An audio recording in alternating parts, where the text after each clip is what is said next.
Berarti bro jalani di bidang YouTube ini dari 2011 sampai dengan 2019. Iya. Baru yang dapat hasil pasti ya. Pasti dapat hasil pasti 2021. 2021 ya. 2021. Itu baru saya boleh berani pindah di kos. Kalau sebelumnya dengan bapaknya. Jadi sekarang nih posisinya bro sudah bekerja menghasilkan. Iya, menghasilkan. Wah, luar biasa. Jadi dia punya hasilnya tuh. Welcome back to one and only your love, Mas Pace. Welcome back to Mas Pace atau One Week Podcast. Saudaraku YouTuber yang paling terkenal di Papua. Wow. Jadi guys, ini saya beruntung sekali bertemu dengan salah satu YouTuber ternama dan sangat terkenal, dan pengikutnya, followersnya sangat luar biasa. Dan terima kasih lagi sudah hadir dan bisa menyempatkan waktu berbincang dengan saya. Siap guys, thanks. Oke. Undang juga, thanks, terima kasih. Iya. Coba, kan banyak yang tidak kenal, jadi silakan memperkenalkan diri. Oke guys, ini Estabuni, saya dari Wamena. Kalau kakak ini sudah baru kenal sejak SMA ya guys. Jadi saya Estabuni, saya berkeluarga. Iya, dia sudah berkeluarga. Sudah anak berapa sekarang? Baru satu ya? Ya. Harusnya lebih. Itu kapan menikah? Tahun kemarin. Tahun kemarin ya? Ya. Wow. Cewek apa cowok? Cowok. Cowok ya? Ya. Pengganti bapak ya? Ya itu pasti. Luar biasa. Jadi namanya Niesta Buni. Ya. Nama kalau YouTube. channel YouTube-nya Niesta Buni, Instagram Niesta Buni, terus Facebook juga Niesta Buni. Oh, semua Niesta Buni. Kalau YouTube-nya Niesta Buni Channel. Oh, ada dua kalau tidak salah ya? Iya, ada Nies World juga. Ya, ada ceritanya sih, nanti saya cerita. Oke, baik. Kenapa saya bikin dua channel, ada ceritanya. Oh, siap. Tapi penasaran nih, kenapa sih itu? Sebenarnya saya sudah YouTube itu kan sudah dari 2011. Upload konten. Pertama tuh 2011 saya bikin video pendek, terus saya lihat di waktu saya kuliah kan di Jawa. Oke. Jawa Timur, Surabaya. Surabaya ya? Ya. Setelah Ambil jurusan apa? Ikom. Jadi, Terus setelah ambil Ikom di situ saya lihat 2011 itu, kayaknya di YouTube ini bisa dapatkan uang, dan di situ saya hati tergerak untuk bagaimana saya mau ambil satu saya mau bercerita tentang Papua itu melalui channel YouTube saya nih.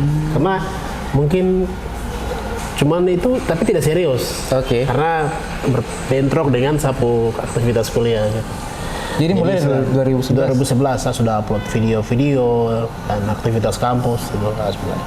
Yang saat mulai tekuni serius upload video tuh pas mulai KKN.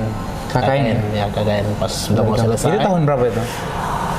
2019 sih. 2019? Iya, tapi yang sudah upload dia punya konten-kontennya itu sudah dari 2011. 2011 itu sudah upload di YouTube? Iya, sudah upload itu. Cuman waktu itu saya sempat kesal juga sih karena belum dapat Oke. Itu sebenarnya saya mau tanya karena kan banyak yang anak-anak sekarang kan mereka lihat YouTube itu sesuatu yang baru dan apalagi dengan perkembangan teknologi yang sangat cepat dan pengen sekali mereka mau ke sana ya. Tapi kadang-kadang cepat putus asa karena hal yang tadi. Jadi bagaimana itu? Dulu mengatasinya untuk sampai tekun sampai sekarang sudah ada monetize ya. Iya. Gitu, mungkin saya cerita sedikit bro. Saya 2011 itu kan saya upload video, bikin konten, vlog, jalan-jalan dengan pacar dan teman-teman.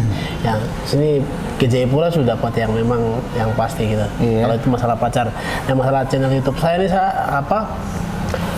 sebenarnya baru monetize tahun ini.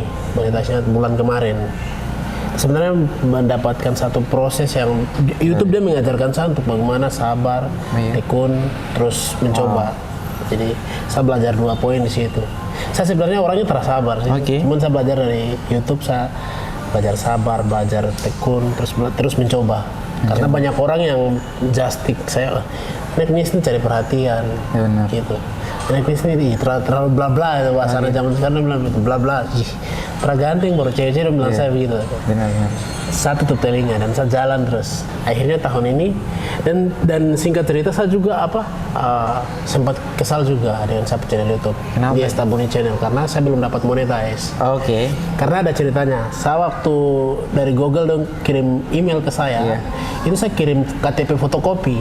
Oh, harusnya asli. Ya harusnya asli. Oke. Jadi saya ini sok tahu sudah KTP fotokopi dia minta karena saya tidak pelajari baik saya kirim KTP fotokopi dan itu dipending sampai 2021 baru saya minta teman satu dia bantu saya untuk review kembali satu channel YouTube dia bantu saya begini kirim KTP karena kasusnya saya tidak pernah bikin KTP dari SD sampai kuliah selesai baru saya bikin KTP. Wow, jadi selama ini belum pernah bikin KTP? Belum pernah. Elektronik pun tidak pernah?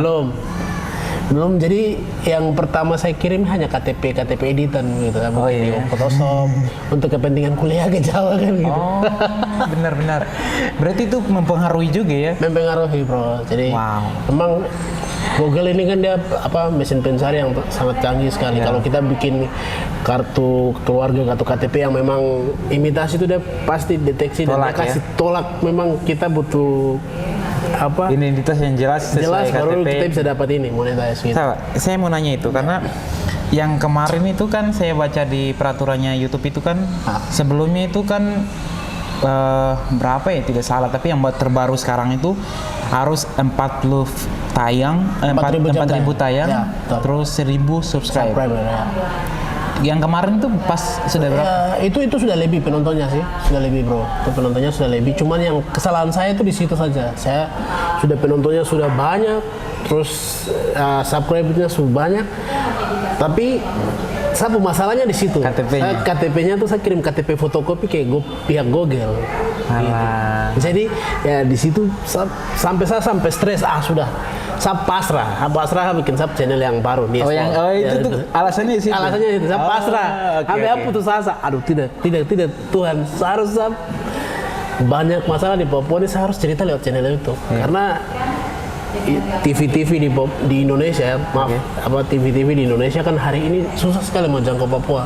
Apalagi dengan tanda petiknya sekarang hari ini situasi Papua orang bilang KKB lah, kelompok kriminal. Ini kan semakin ini jadi TV nasional sangat susah menjangkau Papua. Nah, yang buat saya termotivasi harus bikin channel itu baru karena ada masalah. Jadi saya perlu menceritakan Papua itu.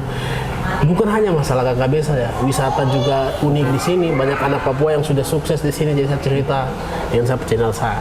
Jadi gitu singkat cerita saya saya pengen menceritakan Papua melalui channel YouTube. Ketika TV nasional tidak bisa menjangkau Papua, channel YouTube yang menjadi jawaban buat teman-teman Nusantara gitu. Sangat luar biasa. Sehingga channel yang baru itu terbuat karena dua ya, yang satu karena pelarian. Iya, satu karena pelarian. Yang tadi tidak bisa mengirim KTP itu ya? Iya, KTP fotokopi saya kirimnya. Yang kedua karena masalah keadaan di Papua ya. TV nasional belum bisa menjangkau tentang masalah sosial, wisata pun kan jarang sekali. Padahal Papua kan punya keunikan wisata yang memang perlu dieksplor gitu. Nah, hari ini kan mungkin sedikit satu jawaban, tapi banyak juga Kaks juga dan teman-teman yang lain juga banyak. Cuman kan hari ini kan belum bersatu gitu. Jadi kalau mungkin ke depan mungkin bisa lebih eksplor lagi lewat channel-channel yang punya gitu. Berarti Bro jalani di bidang YouTube ini dari 2011 sampai dengan 2019 baru yang dapat hasil pasti ya. Pasti dapat hasil pasti 2021 ya? Itu baru saya berani pindah di kos. Sebelumnya dengan bapaknya. Jadi sekarang nih posisinya Bro sudah bekerja menghasilkan. Iya, menghasilkan. Jadi dia punya hasilnya tuh 1.300.000 per bulan. Per bulan dikasih. Kan sekarang kemarin tuh masih B+. C. Jadi sekarang channel saya sudah naik B. Itu banyak yang teman-teman bingung. Dapat 1.300.000 itu per bulan, per video atau per views? Itu per bulan. Per bulan ya. Per bulan. Jadi ada dia punya sistem di sini kan Google dia kasih ketika kita sudah mencapai 1 juta 1.000 subscribe sama 4.000 jam tayang. Kita 1.300.000 itu sudah secara otomatis masuk ke rekening kita.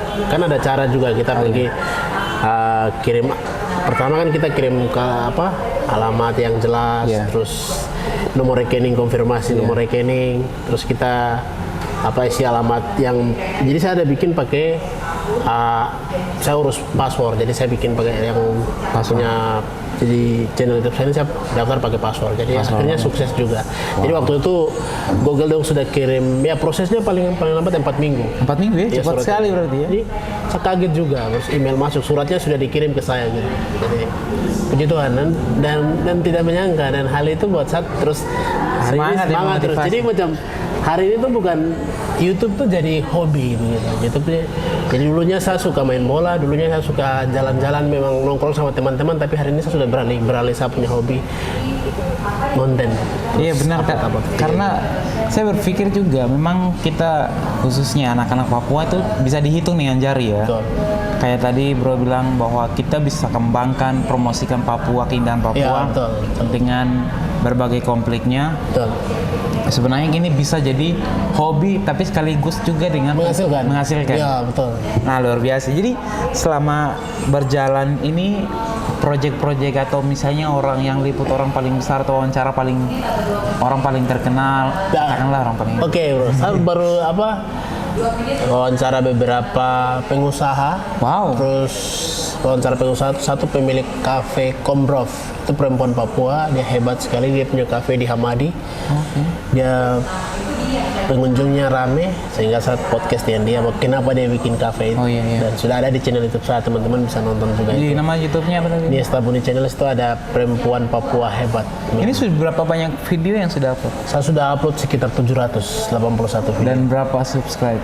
8.062 kali. Wow, banyak bener, banyak. Iya, bro, 8.062. Wow, banyak banget.